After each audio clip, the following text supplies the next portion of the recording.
All right, so I'm excited about the prospects of a Harris Walz ticket this November. Walz is really just impressing me to no end, more than Harris, just because I'm looking at both their records, and Walz's record in Minnesota is absolutely stunning. It's the most progressive legislation I've seen passed by a governor in this country. It's stuff we follow here all the time. Working class policies that work for working class people. Walz is a game changer when it comes to unions, livable wages, just any progressive policy you can think of. There's a good chance he passed it in Minnesota as governor. Okay, and just knowing that could be the template for the federal level going forward has progressives like me very excited. But there's something we have to think about, and I'm way ahead of schedule on this, and I understand that. And it might sound like conspiracy. I understand that, but it's not. I'm going to explain why.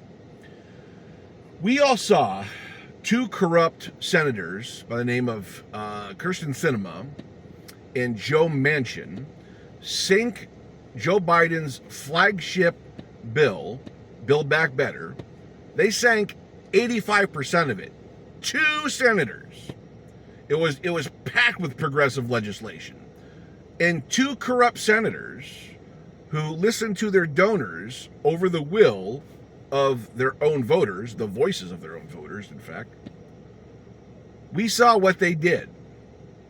And we need to be on hyper alert going into a potential Harris-Walz administration that doesn't happen again. Because if just looking at Walz's record, like these guys are really, like Walz is the real deal.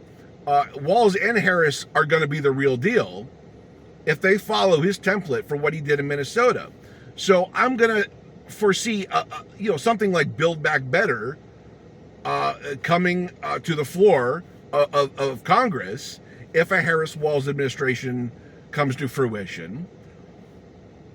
And we're going to have to be on high alert that the same thing that happened to Build Back Better doesn't happen to the Harris-Walz flagship bill, which will be jam-packed, which will probably be 10 times better than Build Back Better. We have to make sure it doesn't reach the chopping block of corrupt senators.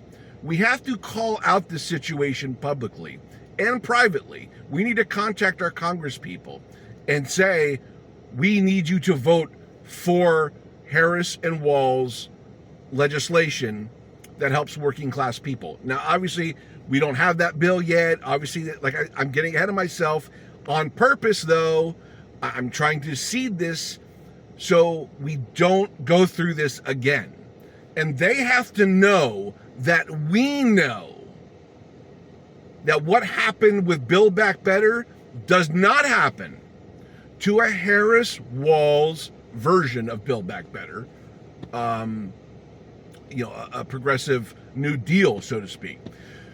We have to let them know that we're on to them. We have to let them know that you're going to listen to us and not corrupt donors in smoky back rooms who are billionaires, who are going to be fine if this legislation passes anyways. They're still going to be billionaires, okay? We have to know, they have to know that we know what's going on here, okay? Because we're not going to let this happen again. It's not going to happen again. I'm not going to let it happen again. You have to be public about it. You have to be talking to your senator about it. You have to talk to your congresspeople about it. Write them, call them when the time comes that these corrupt donors will not speak for the American people. Okay? So they have to know that you know that they're not going to do this again. So be loud about it. Be talking about it. The Manchin and Sinema, I firmly believe that is a backroom playbook where they go after one or two vulnerable senators who are vulnerable to corruption, as Sinema and Manchin were, to sink any progressive legislation that will help the American people. I believe this is a playbook. So we're going to be looking for another couple senators who are vulnerable to corruption. I'm already eagle-eyeing John Fetterman. Eagle-eyeing Mr. John Fetterman. Okay? He's already proved his corruption. He's already proved his fealty to AIPAC and other nefarious people behind the scenes. He's already pivoting to the donors. He's pivoting to the right wing. When Netanyahu came to Washington this past month, he sat next to Senator Sinema and Senator Manchin to troll us. He's that much of a scumbag. And once again, that wasn't just a troll. That's him signaling, I'm going to do the same thing. I don't know why this guy is such a demon, but he's telling us who he is. He's not just trolling us. He's potentially signaling to us what he's going to do. So that's why we have to be ahead of this situation if Harris and Walz are successful in November. We have to throw out the clarion call way ahead of time. Because Build Back Better getting sunk like that, it was devastating for tens of millions of working class people who would have benefited from all those policies. And it only took 2 corrupt senators. That's it. It's ridiculous how 2 people can impact tens of millions of lives for the worst. Corrupt goons.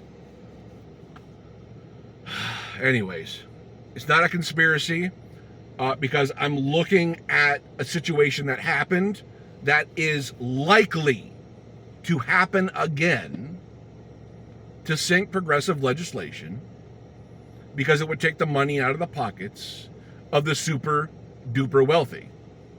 Even though they would still be billionaires, it bothers them, which is, it's just an absurd amount of greed, man. Like this is ridiculous.